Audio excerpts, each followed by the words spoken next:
залуусаа. Тэмцээний үргэлжлэх хугацаа 3 минут амжилт хүсье залуусаа. За Батлан хамгаалалт яваад өгөөрэй. Олон найдвартай ажиллагаа.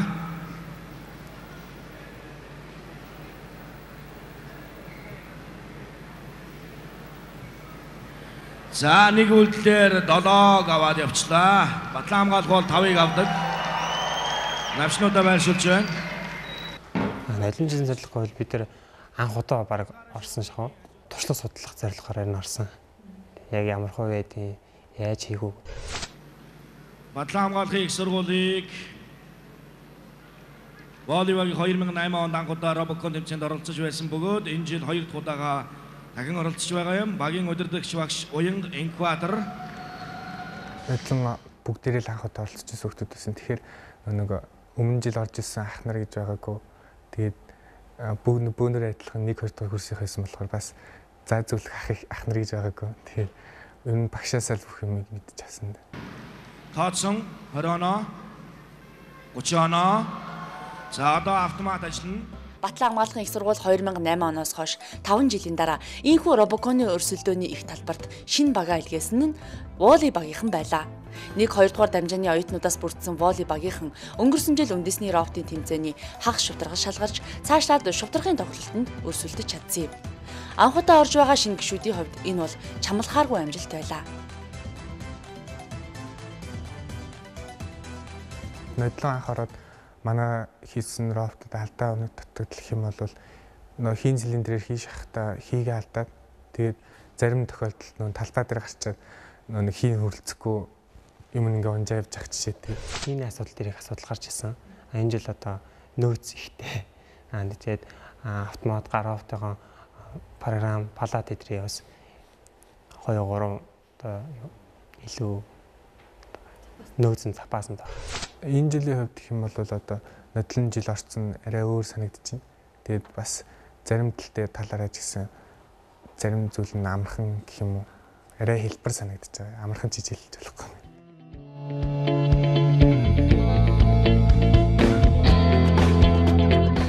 Тийм ээ. Амар хэлбэр биш ч гэлээ ийхүү волей багийнхан робокон тэмцээнд ахин оролцохоор шийдэж шинэ даалгаврыг гүйцэтгэх шинэлэг робот бүтээх үүрэг хүлээлээ. Хизүүг гэж шандрахгүй байх цэргийн хүний ирэмгий чин шударга чанар энэ багийн залууст бий.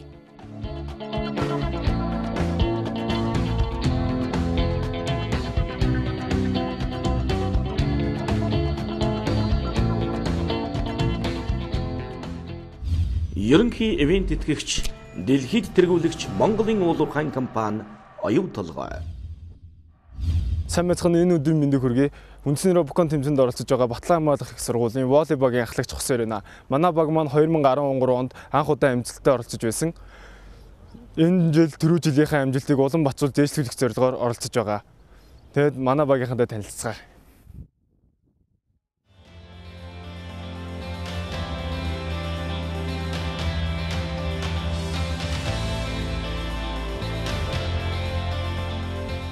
Энэ жилийн тэмцээний хувьд багуудын хамгийн их анхаарал хандуулах шаардлагатай байгаа робот бол хүүхэд робот.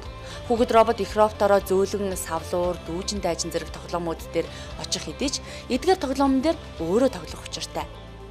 Өөрөөр хэлбэл их робот хүүхэд роботоо ерөнхийд нь чиглүүлэгч, автомат робот буюу хүүхэд роботын гүйцэтгэх үүрэг хүлээх хариуцлага их юм. Хүнээр зөвлөлбөл хүүхэд робот илүү бие даасан байдалтай байх шаардлагатай гэсэн үг. Өмнөх жилүүд болохоор автомат роботууд дугуун дээр явдаг байсан. Энэ жил болохоор бүгд газраас хөндөй. Энэ газар хөрөхгүй. Автомат робот нь өөрийгөө зөөх тим зорилттой. Хэрэгж байгаа болохоор илүү онцлог. Өмнө нь автомат роботыг өмнө нь хийж байгаагүй. Ямар сургууль хийж байгаагүй. Тэр нь болохоор манад илүү давах ашигтай гэж бодож байгаа. Бүгд яг ижил төвшний автомат роботыг хийж байгаа. Ерөнхий ивент тэтгэгч, дэлхийд тэргүүлэгч Монголын уулуурхайн компани оюун толгой. Дэмжигч, боловсрол шинжлэх ухааны яам. Харилцаа холбооны түнш Mobicom корпорац. Батлан хамгааллын их сургуулийн баг цэргийн командын сургууль, цэргийн инженерийн сургуулийн оюутнуудаас бүрдсэн 13 гишүүнтэй. Багийн гишүүд гар удирдлагатай робот болон автомат робот дээрээ 2 хэсэг хуваагдсан ажиллаж байна. Цэргийн салбараа төлөвлөж манай сургууль ганцаараа оролцож байгаа. Энэ жилээс бага удирдах анх удаа оролцож байна. Тэгээ удирдах чадвараа дэвшлүүлж багийнхантайгаа харилцах, багаар харилцах чадвар илүү эзэмшиж авч байгаа.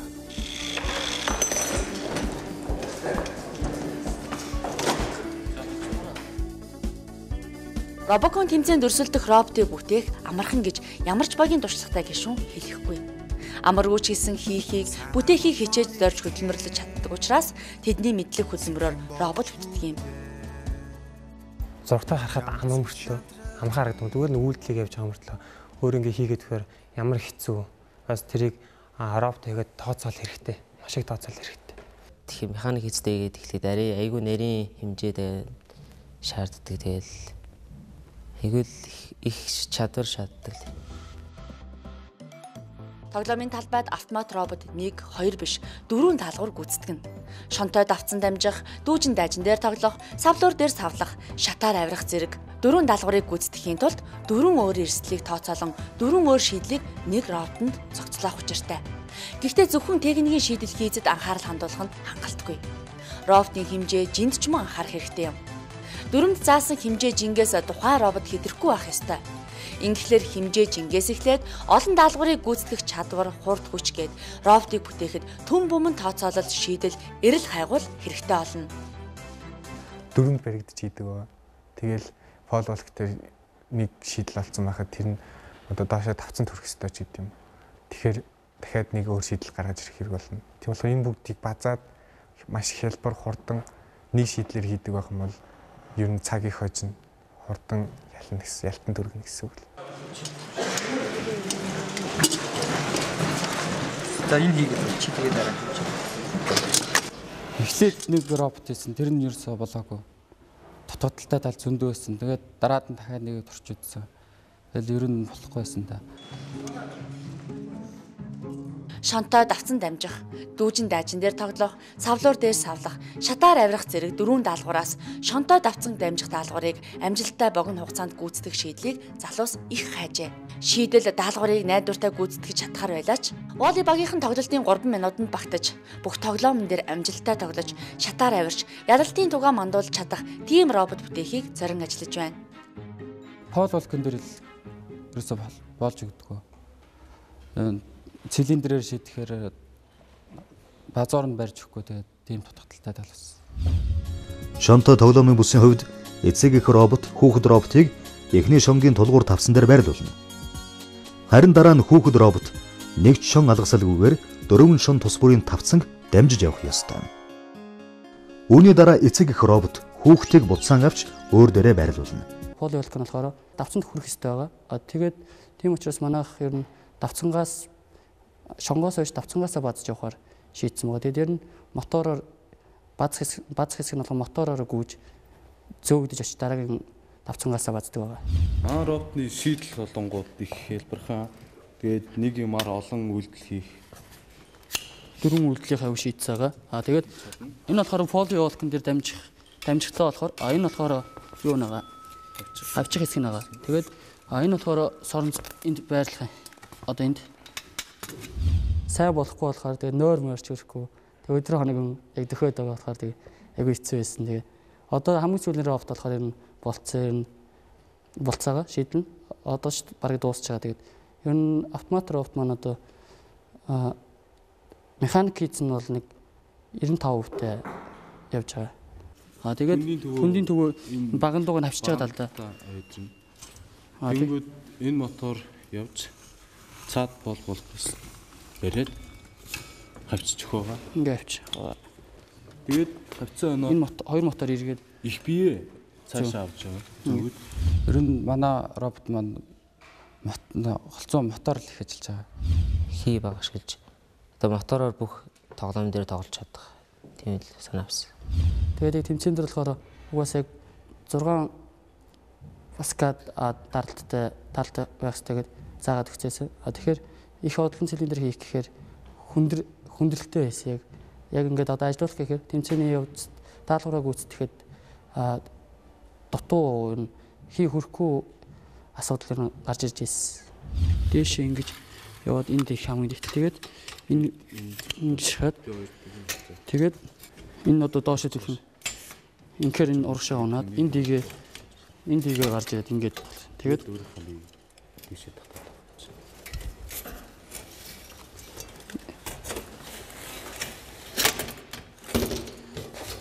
Хамгийн сүүлийн шатанд хүрэх ёсгүй дүрмэн дээр. Тийм учраас энэ одоо нэг базуураа ашиглаад ингээд хөндөрчих. Энд нэлээ мотороор дамжаад полотосоо баазах хэсэг. Тэгээд дүүжин жаажнаас савж малж байгаа хэсэг бол яг хийгээд тушаад үзэхэд бүгд бол би болсон. Ингээд биелсэн. Бидний хүснээр тэрийг хараад уран зориг орол. Бас тэгээ шантрах үе байсан л та. Тэр нөгөө нэг Робоконыхон сүлд дөг сонсоол. Тий. Тэгэл зоригч авал ахаал хийгээл тэгэл.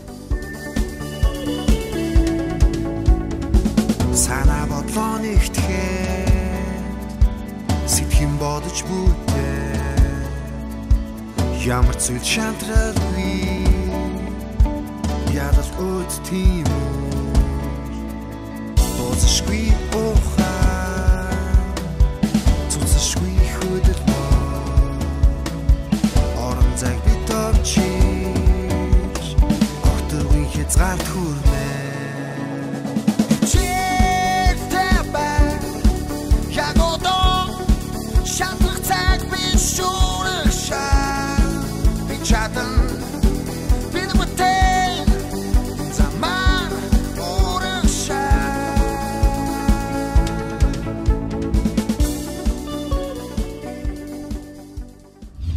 Ерөнхий ивент тэтгэгч, дэлхийд тэргүүлэгч Монголын уул уурхайн компани оюун толгой.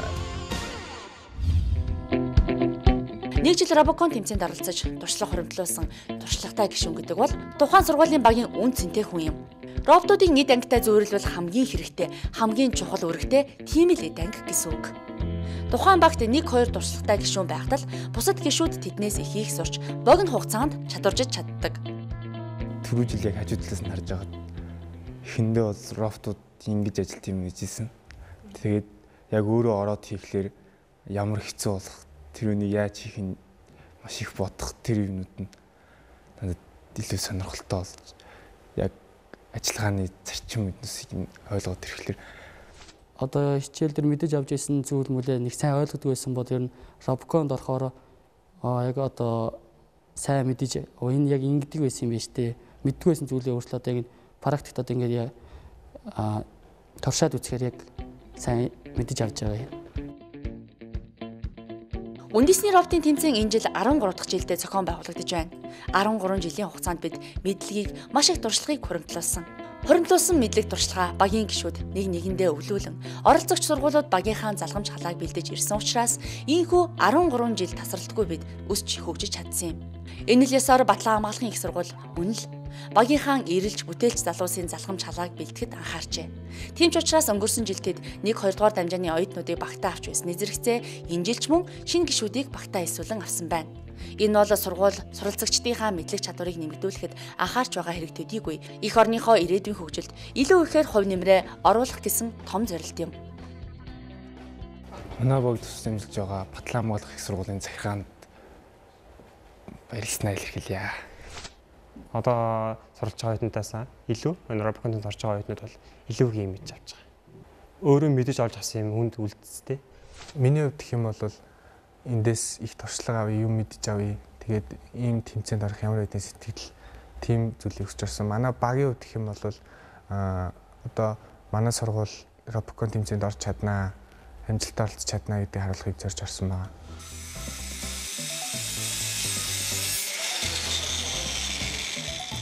Өнгөрсөн жил волей багийнхны хувьд бүх зүйл шинэ байлаа. Харин энэ жил тэд хэдийн Робоконы туршлагатай гишүүд болсон. Илүү хурдтай, илүү найдвартай, илүү хариуцлагатай байх өндөр хариуцлага тэдэнд ногдоод байна. Ер нь сандарч байгаа жаа. Тэгэхээр роботонд бол ер нь гайгүй ихтэй байгаа. Анхны сэтгэл маань тоглолт маань хожих байхаа гэж бодсон. Ерөнхий ивент тэтгэгч, дэлхийд тэргүүлэгч Монголын уул уурхайн компани оюун толгой. Робокон нэвтрүүлгийнхээ дугаар бараар бид робот бүтээх үйл ажиллагааны суур ойлголтууд, суур мэдлэгийг үзэгч та бүхэндээ хүргэж явах болно.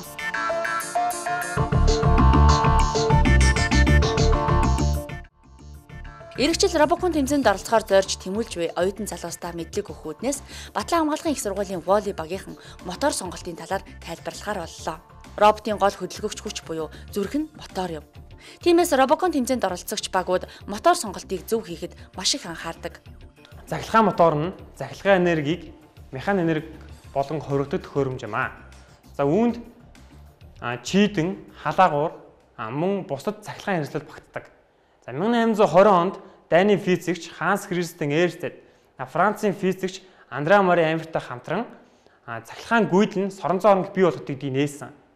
За энэ нээсний дараагаар олон эрдэнэт төлөвлөхөс судалж ирсний үндсэн дээр моторыг хийх үндэс суурь бий болсон гэж үздэг. Тогтвол хүчлийн моторын төлөвлөлтийг 3 ангилдаг. Тогтвол гүйдлийн мотор, алхамд мотор, серво мотор гэж 3 ангилнаа.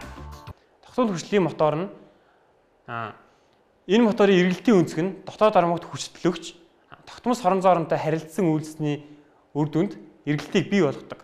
Аксли буюу тэнхлэг сойрс намжуулагчтай тогтмол хүчлийн моторын ротор нь тэнхлэгийн дагуу байрлана. Энэ үед гүйдэл гүйж цагийн зүүнний эсрэг буюу цагийн зүүнний дагуу эргэнэ. За арматур буюу зүрхөвч оромгоор гүйдэл гүйж тэр оромгийн ойр орчимд цахилгаан соронзоорон үүснэ. Цахилгаан соронзоорон үүсэн дээр зүрхөвчийг байрлуулж өгснөөр цахилгаан соронзоорны хүчийг хэсгэж өгч байгаамаа. За тогтмол хүчлийн моторын дотор нь эсрэг зүйлтэй 2 соронзоорон байрлуулна. Энэ оромогт цахилгаан соронзоорон үүснээр эсрэг зүйлтэй соронзооронтой харилцсан үйлсний үр дүнд эргэх үнцгийг бий болгодог юм аа. За алхам мотор нь дотор олон оромогтой. Нэг оромгийн ерөнхий нэг гэж үзээ газардуулаад бусад оромгууд дээр нь хүчлөгж удирддаг. Алхам мотор нь энгийн DC мотороос харьцангуй хүчтэй байдаг. За хэрэглэн гэвэл их хвчлэн роботын сунах механизм хөдлөх механизмд илүү төлхөө ашигладаг. Серво мотор. За эргэлтийн өнцөг нь нарийн удирдлагаар удирддан ажилладаг үйл ажиллагаатай эргэх төхөөрөмжүүд ашигладаг. За энэ моторыг ихвчлэн олон улсад роботын хавчих механизмд их ашигладаг байна. Серво мотор нь бүтэн ирэлт хийдэггүй. Хамгийн ихтэл 183 гараас идэг. Өнцгөө нарийн мэдэрдэг гэсэн. За тогтмол хүчлийн серво мотор нь 3 хувцастай байдаг. TJL, ground буюу газар дуулагч, удирдлагын хэсэг буюу PWM гэсэн хэсэг 3 хувцастай байдаг. За серво моторын давуу тал нь гэвэл өөр дөөрэ потенциометртэй, жижиг тогтвол гүйдлийн мотортой, gearbox буюу хурдны хайрцаг ба араа хайрцааг дамжуулахтай ба байрал мэдрэгч зэрэг хатааснараа бусад мотороос илүү давуу талтай байдаг. За моторыг сонгохдоо моторын параметрийг сайн харах хэрэгтэй. Робокон тэмцээнд 30-40 ваттын чадалтай 12 буюу 24 вольтын хүчтэй 1 амперийн гүйдэлтэй моторыг ихвчлэн сонгодог. За энэ моторын хувьд бол минутанд 3200 эргэнэ. Энэ нэгийг харсан 27-д нь болохоор энэ gearbox буюу араа хайрцан дамжуулгыг хэлж байгаа. За энэ 3200-г 27-д хуваагаад 190 гарна. Тэр нь болохоор энэ минутанд 120 эргэж байна гэсэн үзүүлэлт юм аа. Ингээд бид өнөөдрийн дугаараар моторын төрөл, ашиглалтын онцлог, мөн роботын аль механизмд ямар төрлийн мотор ашиглавал тохиромжтойг мэдэж авлаа. Ирээдүйн робот бүтээгч инженер залуустаа амжилт хүсье.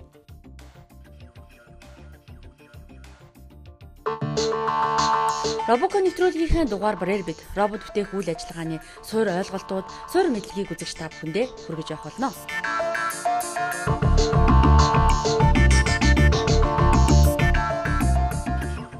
Хүстэй хүсэл, зорилготой тэмүүлэл амжилтанд хүргэнэ.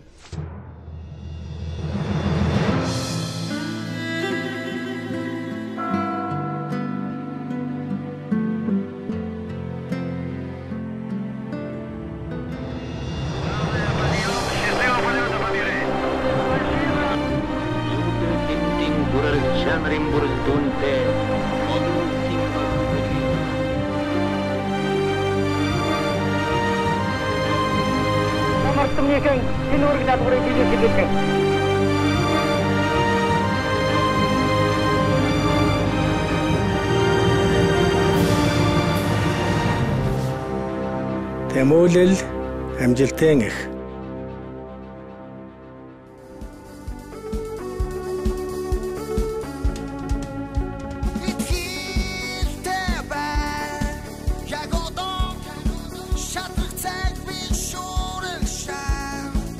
Шатан, би